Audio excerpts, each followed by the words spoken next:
प्रश्नावली 2 को अब हम शुरू करते हैं। तो प्रश्नावली 2 का पहला प्रश्न है 1/2 और -1/2 का समांतर माध्य ज्ञात कीजिए। तो यहाँ पे दो मान दिए हुए 1/2 और -1/2। तो इसको हम पहले कुछ मान लेते हैं। तो इसको हम मान लेते हैं a बराबर 1/2 और दूसरे को b मान लेते हैं -1/2। अब हम समांतर माध्य का सूत्र लगाते हैं। तो समांतर माध्य बराबर a प्लस b अपान 2। तो यहाँ पे a और b के मान को रख देते हैं। तो a का मान कितना है 1/2 है, प्लस b का मान कितना है -1/2 है, और नीचे में क्या है 2 दिया हुआ है। तो ये हो जाएगा 1/2 प्लस माइनस के गुणा होकर -1/2 हो जाएगा, और ये हो गया 2। अब यहाँ पे देखो ये प्लस में है, ये माइनस में, और दोनों संख्या सेम है। तो क्या हो जाएगा, कट जाएगा दोनों संख्या। तो कटने के बाद कितना बचेगा 0। तो ये हो गया ऊपर में 0/2, और 0 को किसी भी संख्या से भाग दोगे तो कितना प्राप्त होगा, 0 ही प्राप्त होगा। तो इसका आंसर आ गया 0। दूसरा प्रश्न अब हल करते हैं। तो दूसरा प्रश्न है x का वर्ग प्लस 3xy और y का वर्ग माइनस 3xy का समांतर माध्य ज्ञात कीजिए। तो यहाँ भी हम क्या करेंगे, a और b मान लेंगे। तो एक किसको मानेंगे, a हम x का वर्ग प्लस 3xy और b मान लेते हैं y का वर्ग माइनस 3xy को हम b मान लेते हैं। अब इसको समांतर माध्य के सूत्र में मान को रख देते हैं। तो समांतर माध्य बराबर a प्लस b अपान 2। ये हो गया, a का मान रखेंगे तो x का वर्ग प्लस 3xy प्लस y का वर्ग माइनस 3xy। हमने दोनों का मान यहाँ पे रख दिया, और नीचे में क्या है 2 है। अब यहाँ पे जो जो कटा उसको कटा देते हैं। तो देखो 3xy और माइनस 3xy दोनों कट गया प्लस माइनस में होने के कारण। तो बचा क्या, x का वर्ग प्लस y का वर्ग अपान 2। यही क्या हमारा आंसर है। नेक्स्ट प्रश्न अब हल करते हैं। तो अगला प्रश्न है दो संख्याओं का समांतर माध्य 7 और गुणनफल 45 है। तो संख्याएं ज्ञात कीजिए। तो यहाँ पे जो दो संख्या है वो नहीं दिया है, तो क्या करेंगे, मानेंगे। तो a b को मान लेते हैं। तो यहाँ पे लिखो माना अभीष्ट संख्याएं a और b है। a और b का समांतर माध्य कितना होगा, तो यहाँ पे लिखो a और b का समांतर माध्य बराबर, प्रश्न में दिया है 7। तो ये b और का समांतर माध्य हो गया 7। अब सूत्र में मान रख देते हैं। तो सूत्र है समांतर माध्य बराबर a प्लस b अपान 2। तो समांतर माध्य का मान कितना रखेंगे, यहाँ से 7 रखेंगे। 7 रख दिए, और a b जैसा है वैसा रखेंगे, क्योंकि हमारे पास ना तो a का मान है ना तो b का मान है। हमने a b को माना है, तो a b जैसा है वैसा ही रहेगा। अब इस 2 को इस साइड में ला लेते हैं। तो 7 गुणित 2 हो जाएगा, और यहाँ पे आ जाएगा a प्लस b। ये 2 कैसे आए यहाँ पे, तो ये तिर्यक गुणा होके नीचे में था, तो कहाँ पे आ गया, ऊपर में। आपको मैं समझाना चाहूँगा तिर्यक गुणा नियम क्या होता है। देखो इसी को मैं समझा रहा हूँ। 7 यहाँ पे थोड़ा सा 7 बराबर a प्लस b अपान 2। यहाँ पे कुछ नहीं, मतलब क्या है 1 है। तो तिर्यक गुणा में क्या होता है, नीचे का मान इस तरह से ऊपर चला जाता है। तो देखो 7 कहाँ पे आ गया, यहाँ पे आ जाएगा, और यहाँ पे 1 जो है अगर वो यहाँ पे जाएगा तो 1 कैसे जाएगा, 1 जो है यहाँ से यहाँ पहुँच जाएगा। ठीक, तो देखो नीचे से ऊपर गया, तो ये 7 गुणित 2 हो गया, और यहाँ पे बचा a प्लस b। यहाँ तक आपको समझ में आ गया। अब इसको हल करते हैं। तो यह हो गया 14 बराबर a प्लस b। इसको हम एक समीकरण बना लेते हैं। तो ये पहला समीकरण है। अब क्या करेंगे,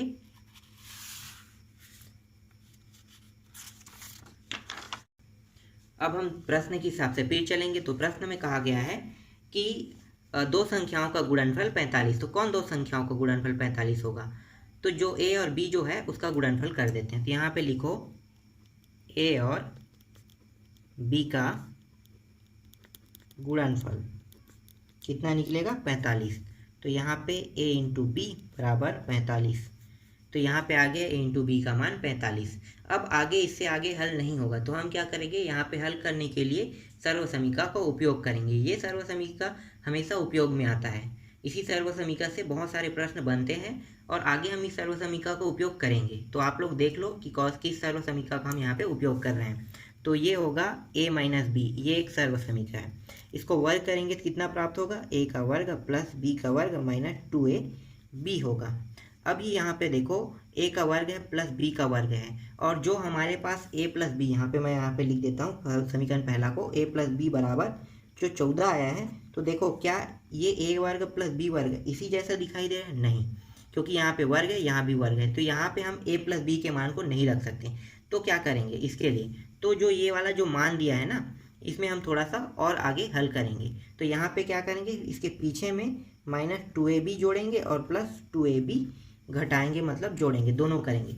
यहाँ पे हमने घटा दिया और यहाँ पे जोड़ दिया। इसका मतलब क्या है, अगर मैं इसको काटूं तो वापस वही मान हमें प्राप्त हो जाएगा, इसीलिए हम क्या कर रहे हैं, इसको ऐसा कर रहे हैं। ठीक है, अब आगे इसको हल करो तो a माइनस बी का वर्ग बराबर a का वर्ग प्लस b का वर्ग, यहाँ पे जो प्लस 2ab है इसको हम यहाँ पे लिख लेते हैं 2ab, और यहाँ पे इन दोनों को जोड़ देंगे तो ये हो जाएगा 4ab हो जाएगा। तो यहाँ तक बन गया। अब क्या करेंगे, इसको एक सर्वसमीका में बना देते हैं। तो सर्वसमीका बनेगा तो यहाँ पे हो जाएगा a का वर्ग, a माइनस बी का वर्ग बराबर a प्लस बी का वर्ग, और ये हो गया माइनस 4ab।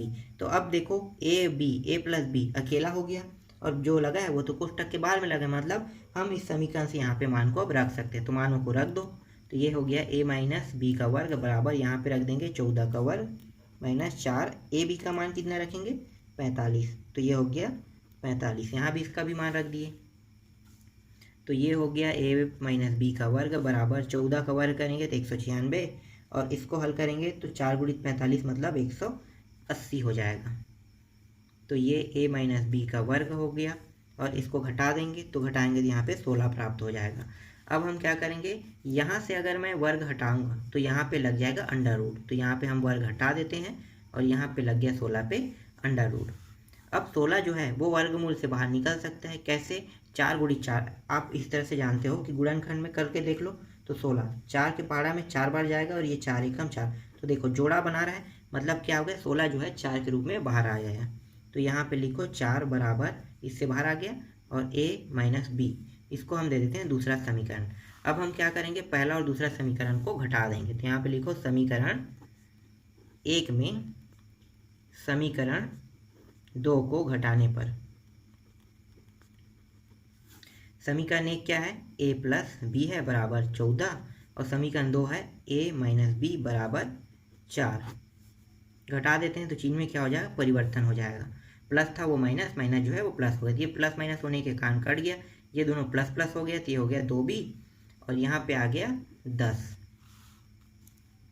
आगे इसको हल करेंगे तो ये हो जाएगा 10, और यहाँ पे 2 को इस साइड लाएंगे तो क्या होगा, तिरिया गुणा होकर नीचे चला जाएगा। तो आपको मैंने तिरिया गुणा वाला विधि बता दिया है, तो ये हो गया नीचे में आ गया, और ये हो गया b बराबर प्राप्त हो गया 2 पंचे 10, तो 5, b का मान प्राप्त हो गया 5। बाकी को मैं यहाँ पे निकाल रहा हूँ एक का मान को। तो जो b का मान है उसको हम चाहे समीकरण 1 पे रखें चाहे समीकरण 2 में रखें, हमारा a का मान निकल जाएगा। तो मैं इसको समीकरण 1 में रख लेता हूँ। तो a माइनस बी बराबर 4, यहाँ पे b के मान को रख देते हैं, तो b का मान कितना है 5 बराबर 4, a बराबर, ये 5 उस पर चला जाएगा पक्षांतर होके, तो ये हो गया 4 प्लस 5, माइनस में था क्या हो जाएगा प्लस में उस साइड जाके, तो ये हो गया a बराबर 9। तो a का मान आया 9 और b का मान आया 5, इसी को हमें निकालना था, यही क्या हमारा आंसर है। अब हम देख लेते हैं चौथा प्रश्न को। चौथा प्रश्न है, दो संख्याओं का समांतर माध्य 6 और उनके वर्गों का योग 90 है, संख्याएं ज्ञात कीजिए। तो यहाँ भी क्या करेंगे, यहाँ भी हम a और b को मानेंगे। तो यहाँ पे मान लो, तो माना अभीष्ट संख्याएं a और b है, a और b का समांतर माध्य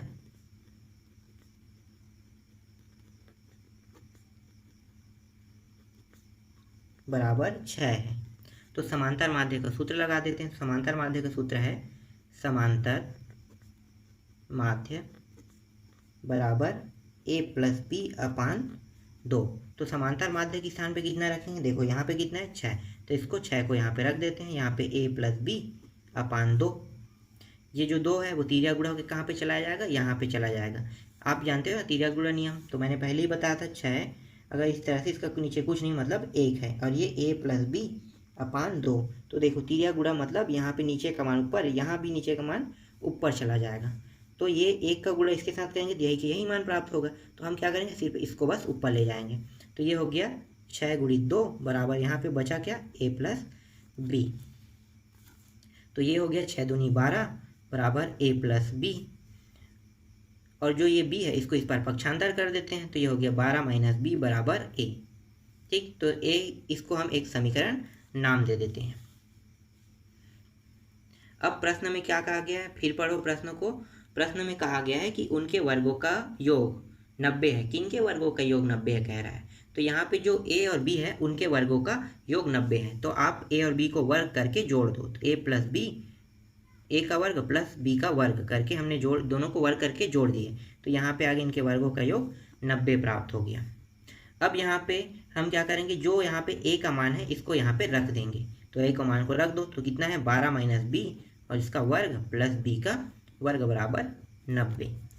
अब इसको हल कर लो तो ये हो जाएगा 12 गुणित 12 144। इसको हल कैसे करोगे, 12 माइनस बी और फिर इसके बाद दूसरा में लिखो 12 माइनस बी। दोनों को इस तरह से हल करके मतलब गुणा करते जाएंगे। तो 12 12 कितना होगा 144। फिर 12 की एक बार इसके साथ करेंगे तो कितना होगा माइनस 12 बी हो जाएगा। फिर इस माइनस बी को 12 के साथ गुणा करेंगे तो फिर माइनस 12 बी हो जाएगा। और फिर ये माइनस बी और माइनस बी को गुणा करेंगे कितना हो जाएगा प्लस बी का वर्ग हो जाएगा। और यहाँ पे क्या है 90 है। तो ये हो गया 144। ये दोनों माइनस में तो क्या हो जाएगा जुड़ जाएगा 24 बी हो जाएगा और ये प्लस बी का वर्ग हो जाएगा। और यहाँ पे मैं कुछ भूला हूँ क्या, हाँ एक मान भूला था, यहाँ पे बी का वर्ग था। यहाँ पे पीछे में बी का वर्ग लिख लो बराबर 90। तो ये हो गया 144 माइनस 24 बी, इन दोनों को जोड़ दिए तो ये हो गया 2 बी का वर्ग। इसको इस साइड ला लेते हैं 90 को, तो माइनस 90 बराबर यहाँ पे प्राप्त हो जाएगा 0। इस 90 को इसके साथ घटा देते हैं तो ये प्राप्त हो जाएगा। यहाँ पे पहले इसको जमाते हैं तो ये हो गया, आगे में आ जाएगा 2 बी का वर्ग फिर माइनस 24 बी। फिर इन दोनों को अब घटा देते हैं तो अब घटाएंगे तो ये प्राप्त होगा 54। तो यहाँ पे लिख लो प्लस 54 बराबर 0। प्लस में 54 क्यों आया, क्योंकि प्लस वाला चिन्ह जो है वो बड़ा था, इसलिए इसके चिन्ह को हम उसके साथ लिखते हैं। तो ये यहाँ तक बन गया। अब हम क्या करेंगे, इसका गुणनखंड करेंगे। तो गुणनखंड कर दो इसको। हाँ अभी और कुछ हल हो सकता है। यहाँ पे मैं 2 को सभी से उभयनिष्ठ निकाल सकता हूँ। 2 को उभयनिष्ठ निकालो पहले। तो 2 बी का वर्ग माइनस ये हो गया 12 बी प्लस यहाँ से निकल जाएगा 2 बाहर निकले मतलब ये 27 हो जाएगा बराबर 0। ये जो 2 है इसको इस साइड पे लाएंगे तो ये हो गया बी का वर्ग माइनस 12 बी प्लस 27 और ये 0/2 हो जाएगा मतलब 0 ही प्राप्त होगा। ठीक, यहाँ तक हो गया। 0 कहाँ गया, कुछ लोग अगर सॉरी यहाँ पे 2 कहाँ गया कुछ लोग पूछते हैं, तो उसका मतलब क्या है कि वो 0/2 होके 0 होके कट गया वो। तो हमारे पास बचा क्या है, हमारे पास सिर्फ बचा है बी का वर्ग माइनस 12 बी प्लस 24 बस बचा है। सॉरी ये 27 है 24 नहीं है, 27 है बचा है। अब क्या करेंगे, अब इसका गुणनखंड कर देते हैं। तो गुणनखंड कर दो तो इस 12 को ऐसे 2 भागों में तोड़ो कि इन दोनों को जो हल करने मतलब जोड़े या घटाएं तो 12 प्राप्त होना चाहिए और उन दोनों को गुणा करने पर 27 प्राप्त होना चाहिए। तो देखो 27 कैसे प्राप्त होगा। तो अगर मैं यहाँ पे -9 मतलब एक संख्या 9 लेता हूँ और एक संख्या 3, तो दोनों को अगर मैं जोड़ देता हूँ 12 और इन्हीं दोनों को गुणा कर दूंगा तो कितना प्राप्त होगा, इन्हीं दोनों गुणा करने पर 27 हो रहा है। तो ये वाला संख्या हम लेंगे इसके स्थान पे बीच में। तो ये हो गया बी का वर्ग माइनस 9b और ये भी माइनस रखेंगे 3b और इसको रखेंगे प्लस 27।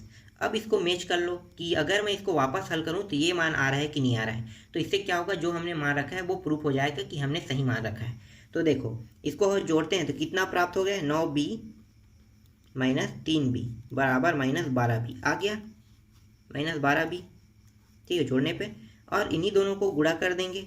अब b को नहीं रखेंगे, सिर्फ 9 -9 गुणित -3 को करेंगे तो देखते हैं प्लस 27 आ रहा है कि नहीं। तो माइनस में क्या होगा, प्लस हो गया और 9 तिया 27, तो देखो आ गया। मतलब ये क्या है, हमारा जो ट्रिक है वो सही हमने यूज किया है। तो इस तरह से हमने जो उपयोग किया ट्रिक वो सही साबित हो रहा है। तो चलो अब इसको आगे हल करते हैं। तो इन दोनों को जोड़ा बना लेते हैं। यहाँ पे बी उभयनिष्ठ निकल गया, बचेगा क्या b और यहाँ पे 9 बचेगा। यहाँ पे माइनस को उभयनिष्ठ निकालते हैं और यहाँ पे 3 को भी निकाल दो, तो यहाँ पे जो कि अंदर में कोष्टक के अंदर में लिखेगा उसके चिन्ह में परिवर्तन हो जाए। तो ये माइनस था b, तो ये क्या हो गया प्लस हो गया अंदर में, और ये प्लस है तो क्या हो जाएगा माइनस हो जाएगा। इस तरह से निकल चुका है। ठीक, तो यहाँ पे बन गया। अब क्या करेंगे, यहाँ भी उभयनिष्ठ निकलेगा, तो कोष्टक कोष्टक वाले को उभयनिष्ठ निकाल दो, तो b माइनस 9, और जो कोष्टक के बाहर उसको दूसरे कोष्टक में लिख लेते हैं b माइनस 3 बराबर 0।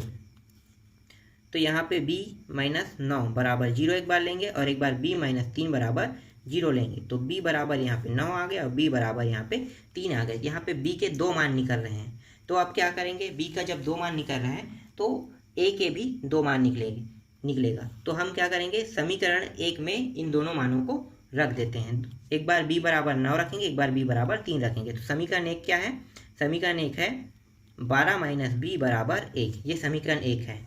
तो पहली बार क्या रखेंगे, हम लोग 9 रखेंगे b के स्थान पे, तो 12 माइनस 9 बराबर a, तो ये हो गया, घटने के बाद 3 आ गया, तो a का एक मान क्या प्राप्त हो गया, 3 प्राप्त हो गया। दूसरा मान निकालते हैं, तो फिर रखेंगे 12 माइनस b बराबर a, इस बार क्या रखेंगे 3 रखेंगे, तो 12 माइनस 3 बराबर a, तो ये हो गया 9 बराबर a। तो देखो a का दूसरा मान क्या प्राप्त हो गया 9, मतलब b के 2 मान निकले और a के भी 2 मान निकले। तो इनमें से जो अभी जो a और b का मान है वो क्या होगा, 3 और 9 दोनों होगा। ठीक, तो इस तरह से प्रश्न क्रमांक 4 भी कंप्लीट हो गया।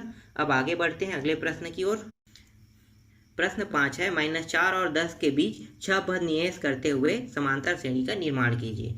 तो हमें -4 और 10 के बीच 6 पद निवेश करना है इसके बीच में। तो पहला पद जो है वो -4 है, अब 6 पद इसके बीच में डालते हैं। तो दूसरा को हम मानते हैं a1, तीसरा यहाँ पे पहला को a1, दूसरा को हम a2, फिर तीसरा पद को हम मानते हैं a3, चौथा पद को a4, पांचवा पद को a5 और छठवां पद को a6, और जो इसके बीच वाला मतलब अंतिम पद है वो क्या होगा, 10 होगा।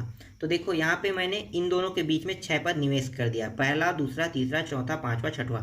तो देखो प्रश्न में जो कहा है उसके हिसाब से मैंने इसको बना लिया। अब हम क्या करेंगे, पहला पद मान क्या निकल रहा है, a का मान आ गया -4, d का मान यहाँ से निकल सकता है क्या, तो d का मान नहीं निकल सकता। क्यों, क्योंकि दूसरे पद में पहले पद को घटाएंगे, तो हमारे पास a1 का मान दिया नहीं है, तो हम क्या करेंगे a1 के मान को निकालेंगे, d का मान, तो d का मान यहाँ से नहीं निकल सकता। अभी और क्या दिया हुआ है, तो देखो ये जो मान दिया है वो दिया हुआ है, ये है l का मान भी कहते हैं, nवां पद का मान भी कहते हैं इसी को। ठीक है, ये दोनों क्या है, एक ही है, अलग नहीं है। तो यहाँ पे अगर लिखना चाहो तो l लिख लो, तो l बराबर 10, या फिर nवां पद भी इसको लिख सकते हो। तो यहाँ पे देखो a का मान भी निकल गया और n का मान भी निकल गया, l का मान भी निकल गया। अब हम n का मान निकालते हैं। n और nवां पद में जमीन आसमान का अंतर है। अब इसको याद रखो, n कहता है मतलब पदों की संख्या, पद कितने हैं, 1 2 3 4 5 6 7 8, तो n है 8। और अगर यहाँ पे लिख दिया गया nवां पद, तो क्या होगा, nवां पद मतलब जो लास्ट में जो संख्या दिया रहेगा उसी को लिखेंगे। तो लास्ट तक संख्या क्या है, 10, तो ये होता है nवां पद। ठीक है, n अलग है और nवां पद अलग है। nवां पद और l दोनों एक होता है, l और nवां पद एक होता है, अंतिम पद को कहते हैं। मैं यहाँ पे आपको स्पष्ट बता रहा हूँ, आप यहाँ पे थोड़ा ध्यान देना। n का मान पदों की संख्या, आप गिनोगे ऐसे, n का मान 1 2 3 4 5 6 7 8, तो ये होगा n का मान। और nवां पद कहेगा तो आपको इसको गिनना नहीं, सीधा जो लास्ट में रहेगा उसको आप लिख दोगे, वो होता है nवां पद। ठीक, अब इसको हल करते हैं, तो सूत्र में मान रख देंगे, पहले सूत्र लिखते हैं। तो सूत्र है nवां पद, या फिर l लिख लो, nवां पद बराबर a प्लस n-1 d। nवां पद का मान क्या है, मैंने पहले ही कहा था कि l और n दोनों एक ही है, nवां पद और l का मान एक ही रहेगा। तो nवां पद का मान यहाँ पे 10 रख देते हैं, a का मान कितना है -4, और यहाँ पे n का मान कितना है 8 -1, और d का मान कितना है हमें ज्ञात करना है यहाँ से। तो ये हो गया 10, और ये जो -4 इसके पार ला लेते हैं, ये +4 हो जाएगा, यहाँ पे हो जाएगा घट जाएगा, तो ये हो गया 7d हो जाएगा। तो ये हो गया 10 4 14 + 7d, तो ये 14 और 7 नीचे आ गया तिर्या गुणा के रूप में, और यहाँ पे बचा d, तो ये हो गया 2 बराबर d। तो d का मान यहाँ पे निकल गया। अब हम क्या करेंगे, d का मान जब निकल गया, हमारे पास a का मान भी है, तो हम अब आसानी से इन 6 पदों का मान निकाल सकते हैं। तो a1 बराबर A1 में क्या करेंगे, पहले पद के साथ D को जोड़ देंगे। तो पहला पद को A मानते हैं और ये D हो गया।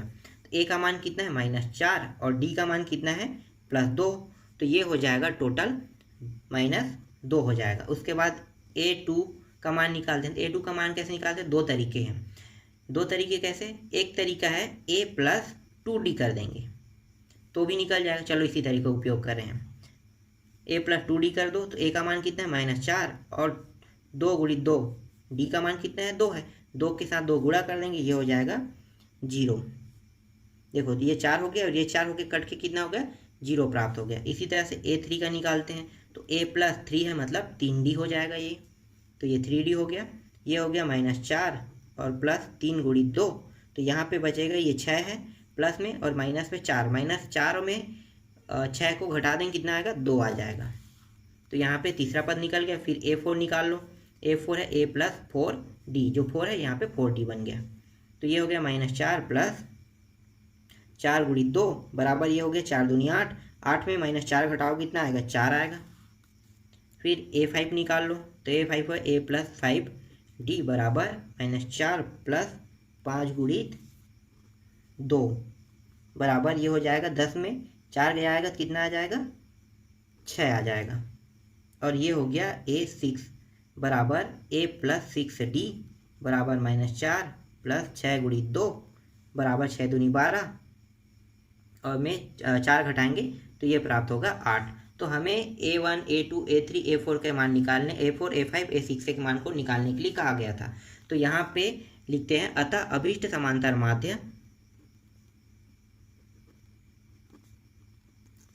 माध्य क्या है, A1 का मान आया है -2, A2 का मान आया है 0, A3 का मान आया है 2, A4 का मान आया है 4, A5 का मान आया है 6 और A6 का मान आया है 8।